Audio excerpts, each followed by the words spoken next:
Not just anyone gets written down into the history books to be remembered for the rest of eternity. In order to never be forgotten, a certain legacy needs to be left behind.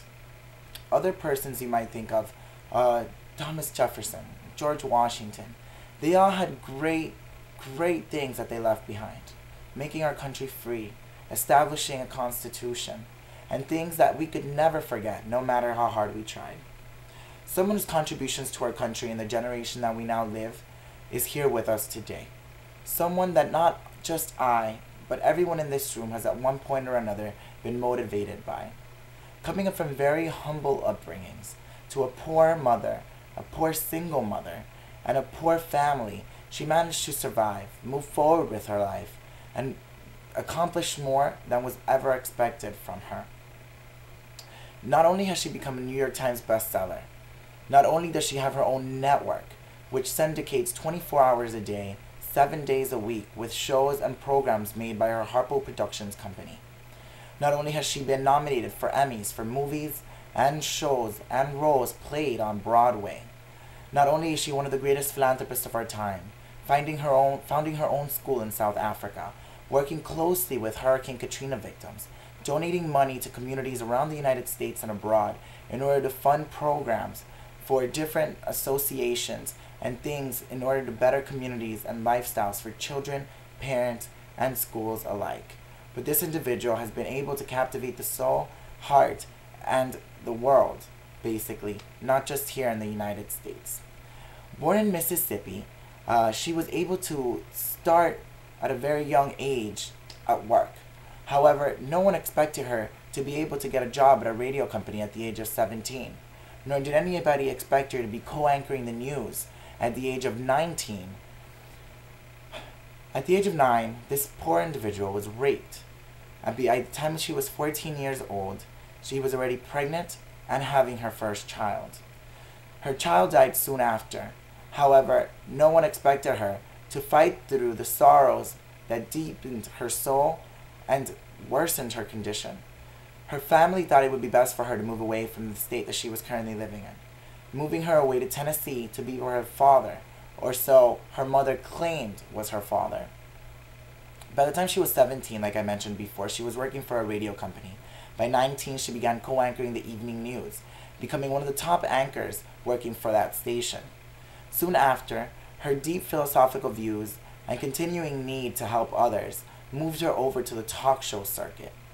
Not very long after, she was the #1 rated talk show in the city of Chicago, being bought off and being made into syndication by the entire United States. But we're not here today to celebrate her accomplishments in terms of what she has accomplished in her life as an entrepreneur. Nor are we here to speak about her adversity and how she overcame all of these obstacles in order to become the woman that she now is today. We are here today to celebrate her philanthropic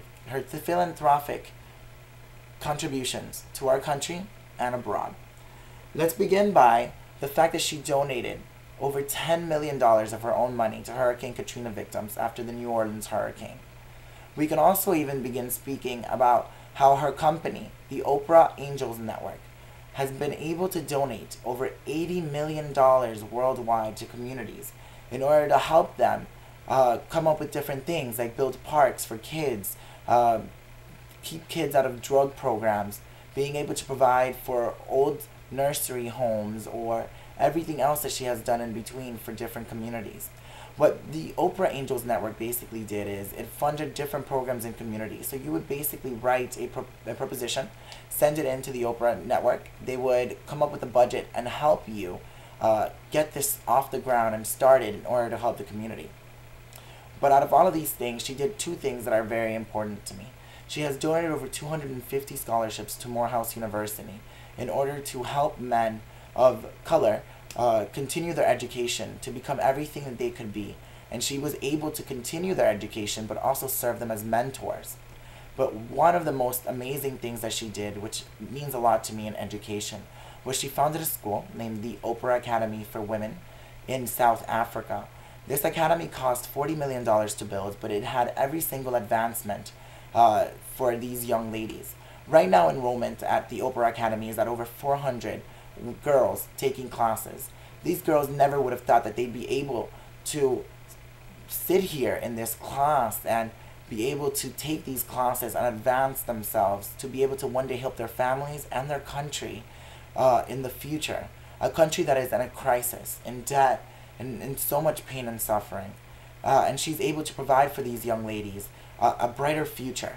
But I think the most important thing that she does in this school isn't just the fact that she's providing a brighter future, but she actually teaches a class via satellite, an encouraging class in order to be able to provide for all these young ladies, keeping a hands-on role in her philanthropic efforts.